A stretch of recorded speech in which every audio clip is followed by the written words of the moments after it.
Es un placer estar aquí con ustedes. Muchas gracias por la invitación. Venimos con alegría a compartir nuestras ideas, nuestros trabajos, y verán cómo cada uno de nosotros, desde su ángulo, estamos apuntando en una misma dirección. La temática propuesta, que me fue propuesta para trabajar con ustedes, fue la temática de los abusos, buen trato en relación con el proceso sinodal. Si ustedes toman el texto, el informe de síntesis, ese es el nombre, de octubre del año pasado, es un texto muy bueno para darse una idea de qué está en juego, qué se está discutiendo, qué se está discerniendo. Es un buen texto para tener un panorama de las temáticas de este tiempo.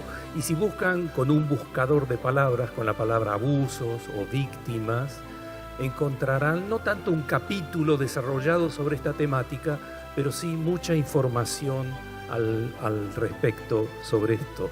Naturalmente que yo ahora debo escoger, tengo 20 minutos aproximadamente, debo escoger una perspectiva, dejar muchas cosas fuera, pero bueno, también hay mucho escrito.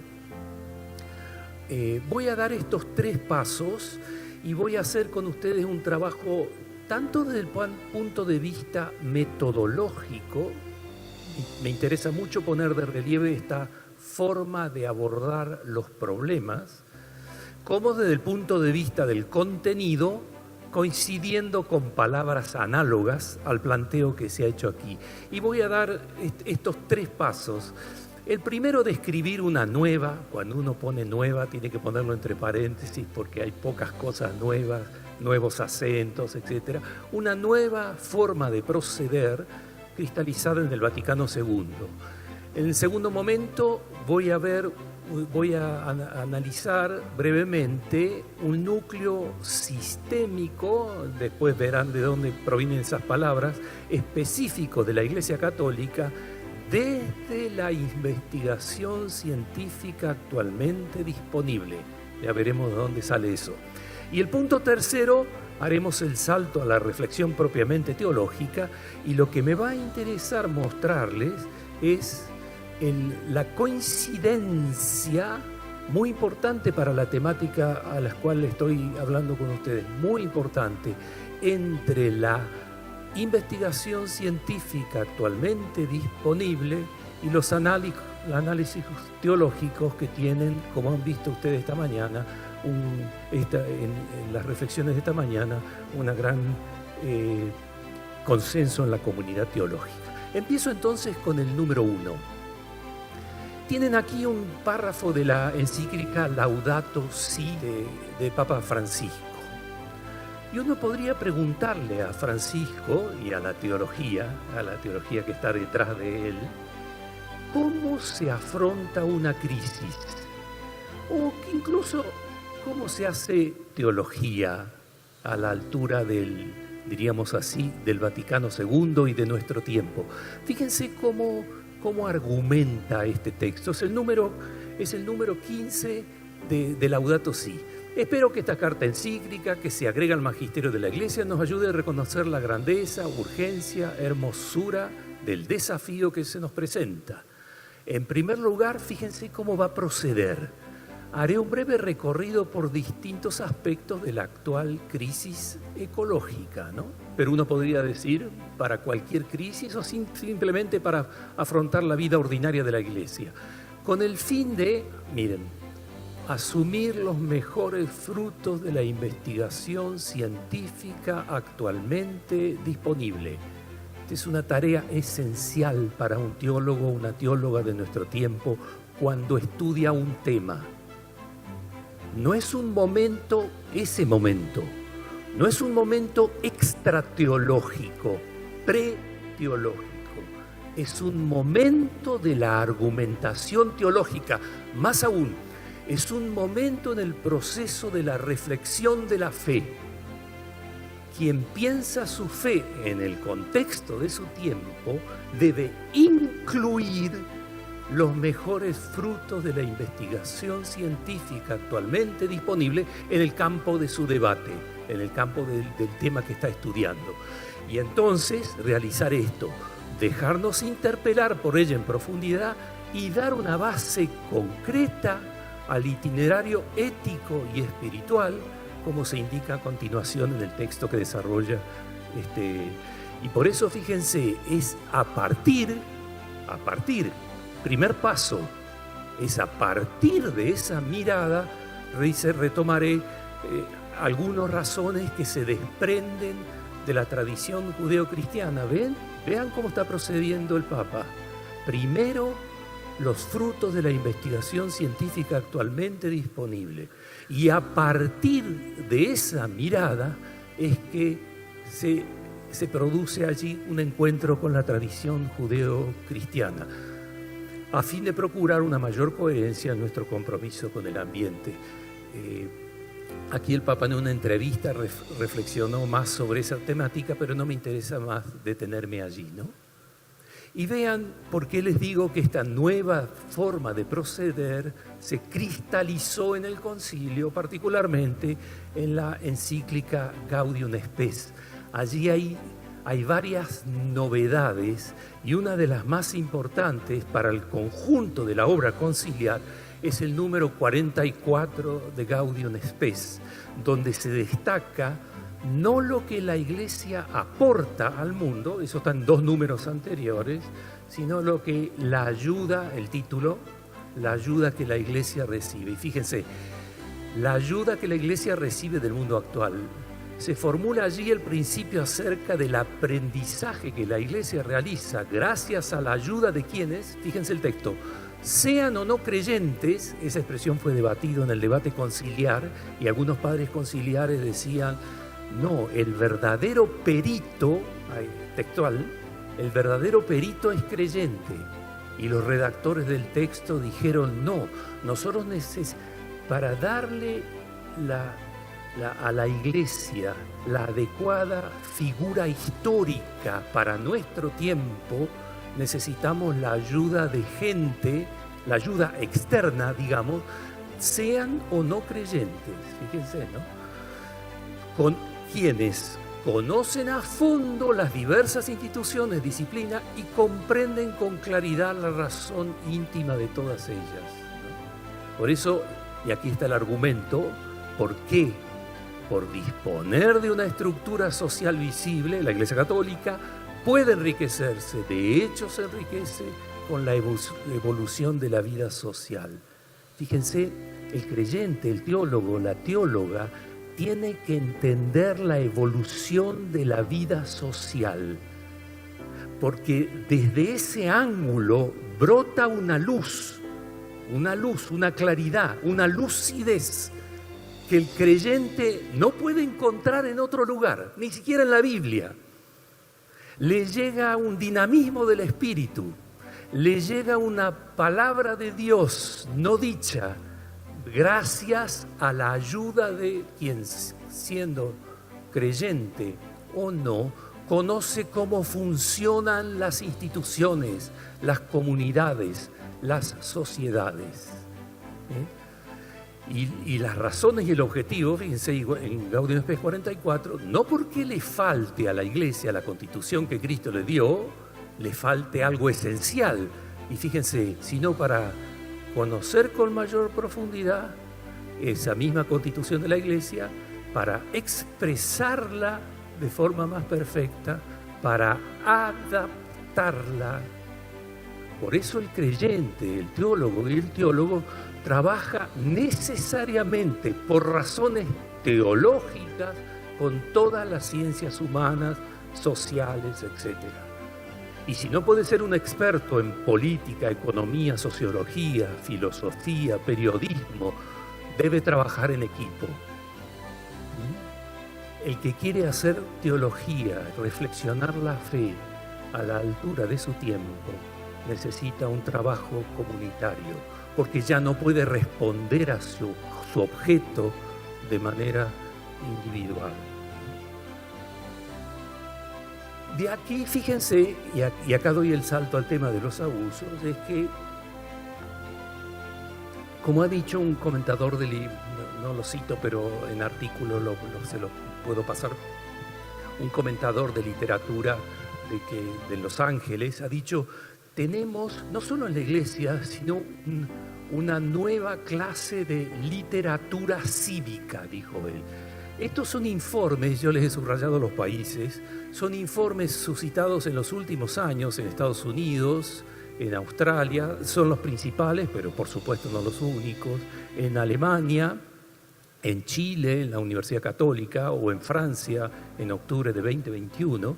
Son una serie de trabajos que tienen la peculiaridad de que reflexionan sobre la iglesia, son una suerte de eclesiología, hechas como desde ciencias, porque los autores de estos trabajos no son teólogos, teólogas y pastores, son psiquiatras, abogados, políticos, gente informada en otra ciencia que mira a la iglesia desde una nueva perspectiva. Podría decirse que tenemos manuales de eclesiología, aunque eso sería mucho decir. Quizá el más amplio de todos es el informe de Australia, donde hay una serie de reflexiones en torno al tema de los abusos. ¿Qué está funcionando mal? Funcionando en términos de operación y en términos de mentalidad. En todo caso, aquí hay una fuente de reflexión que yo les acabo de justificar en el paso anterior. Acá hay una fuente de expresión, no solo para pensar el tema de los abusos, sino incluso para colaborar a la reflexión sobre cómo ser iglesia hoy en nuestro tiempo, con la complejidad de la situación. Por supuesto que no tengo tiempo de entrar a detenerme mucho. De ahí doy el paso al segundo punto. Desde esa, como la expresión de Francisco en Laudato Si, desde esa investigación científica, ¿cuál es, a juicio de estos informes, el núcleo sistémico específico de o sea, no estoy hablando de una persona individual, la falla de alguien individual, sino una falla sistémica, como la han llamado. Y ahí voy a...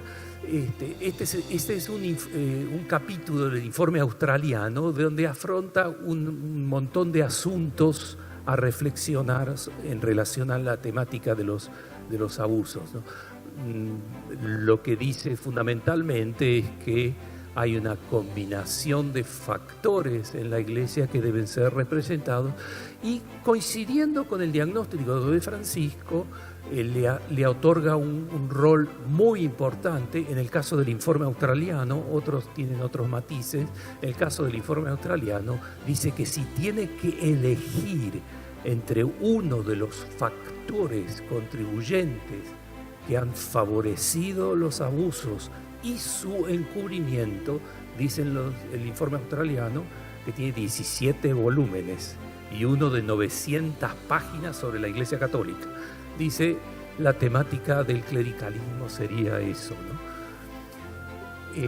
Lo interesante de eso es que los informes coinciden con muchos de los argumentos de la misma Iglesia Católica y de la Santa Sede sobre el asunto, por ejemplo como el clericalismo como el factor más relevante, ¿no? Les voy a mostrar dos ejemplos. Fíjense, esto está sacado del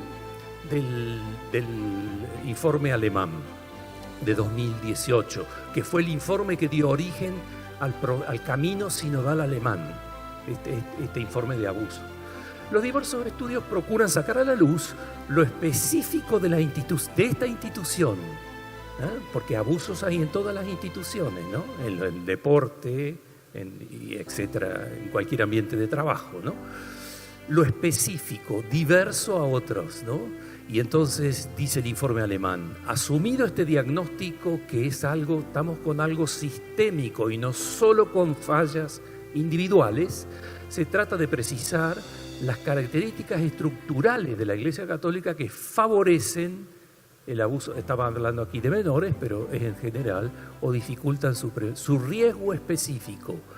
Los resultados muestran que el abuso no es solo mala conducta, sino que debe prestar atención al riesgo específico de la Iglesia Católica en las características estructurales. ¿Cuál es lo típico de ustedes a diferencia de otra comunidad o asociación o institución? Y la respuesta del informe alemán no tiene duda, en este punto está coincidiendo con el informe australiano. El abuso sexual constituye siempre un abuso de poder y esto puede ser facilitado por las estructuras autoritarias y clericales de la Iglesia Católica. Ven que toca el núcleo del proceso sinodal, del proyecto sinodal, que del fondo es una mega reforma de la autoridad y de esa forma una gran reforma de la Iglesia, que había sido construida sobre la idea de autoridad, sobre el sacramento del orden, ¿no? Por eso el texto alemán dice, reclama un cambio en las estructuras de poder, es decir, un examen fundamental del ministerio ordenado, obispo, presbítero, diácono, obispo, presbítero, y de la comprensión de su papel. O sea, cómo se autocomprende esta figura y cómo se relaciona esa figura, ¿no? Y fíjense con qué claridad lo dice el informe alemán. Dice, los reconocimientos, es casi textual, los reconocimientos verbales, la sanción de las personas acusadas, el remordimiento público, el pago de las compensaciones a las personas afectadas, el establecimiento de prevención, todos esos son pasos necesarios, pero no suficientes. En ese sentido, no medidas adecuadas, suficientes. Si la respuesta de la Iglesia se limita a tales medidas, estas disposiciones positivas en sí mismas podrían resultar incluso propicias para preservar las estructuras de poder, ya que solo apuntan a los síntomas, esas medidas de arriba, de un desarrollo indeseable y por tanto impiden un debate sobre el problema fundamental, o sea, el ministerio ordenado.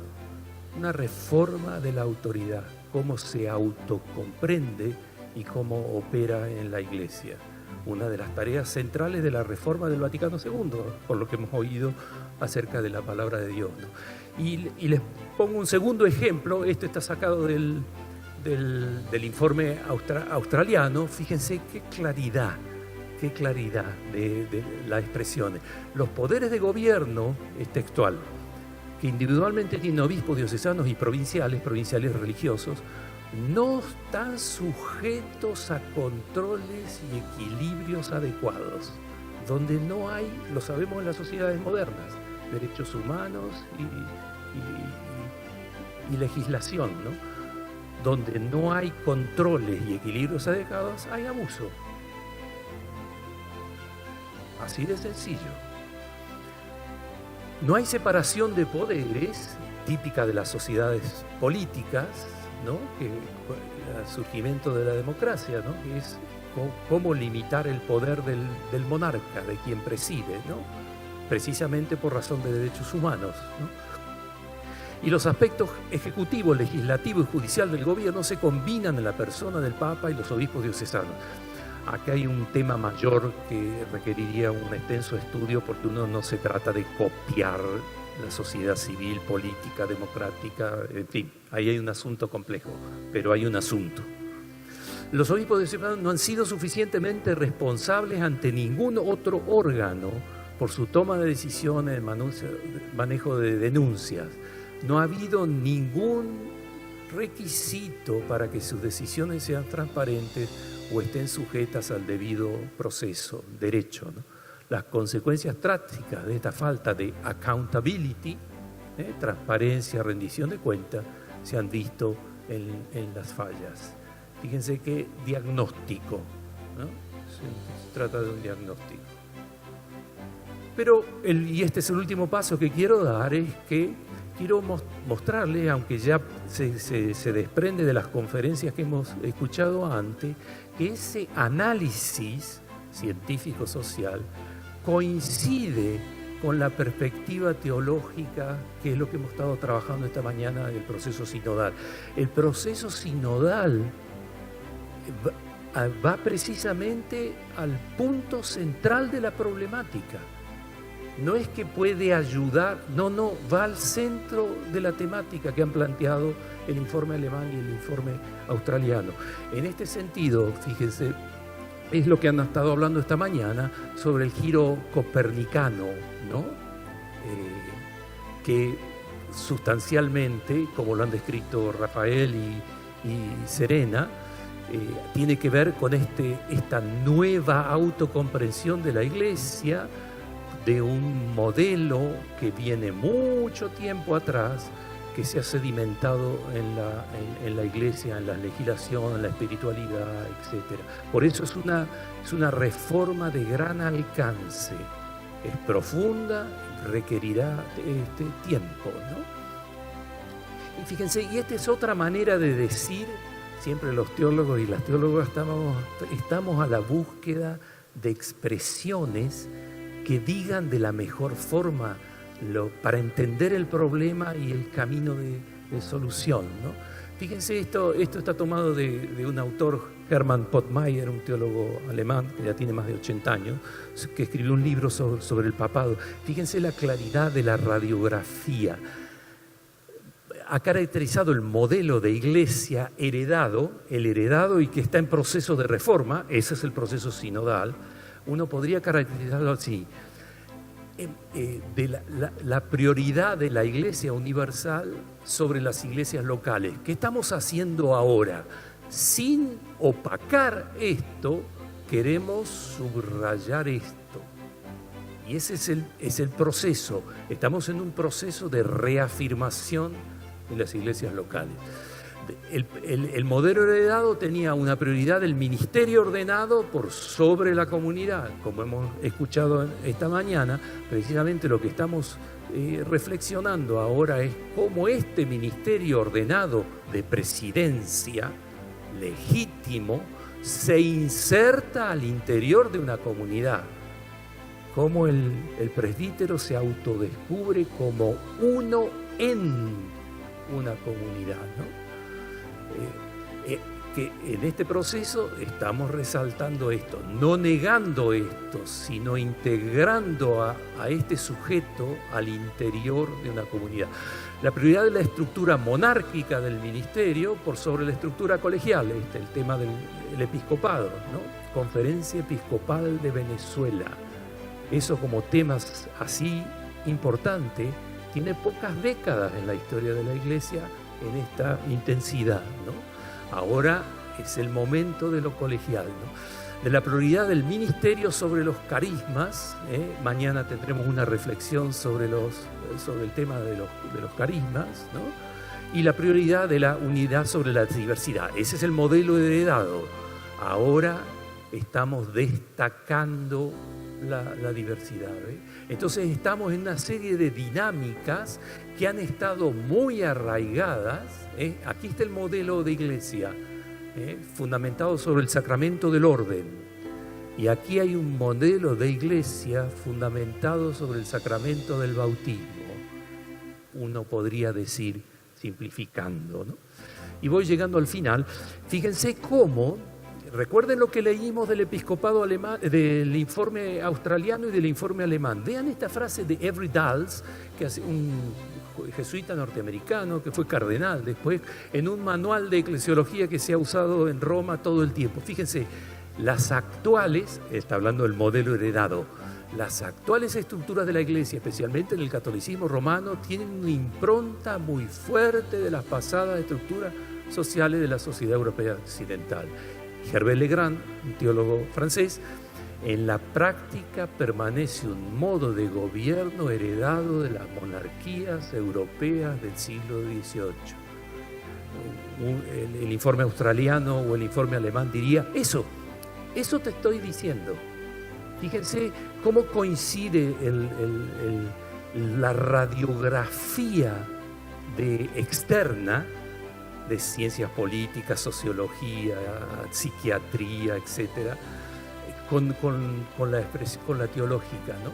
Porque precisamente, fíjense, este es el tema. En los modelos sociales y políticos de tipo monárquicos, a los cuales aluden allí Dulles y Legrand, valores como accountability, transparencia. Un reino tiene que ser transparente, ¿no? Por definición, ¿no? No es en una monarquía la transparencia, quizá en una monarquía constitucional sí, pero en una monarquía absoluta la transparencia no es un valor cultural que el rey deba perseguir. A ver cómo hago más transparente mi gobierno. No pertenece a esa cultura política, ¿no?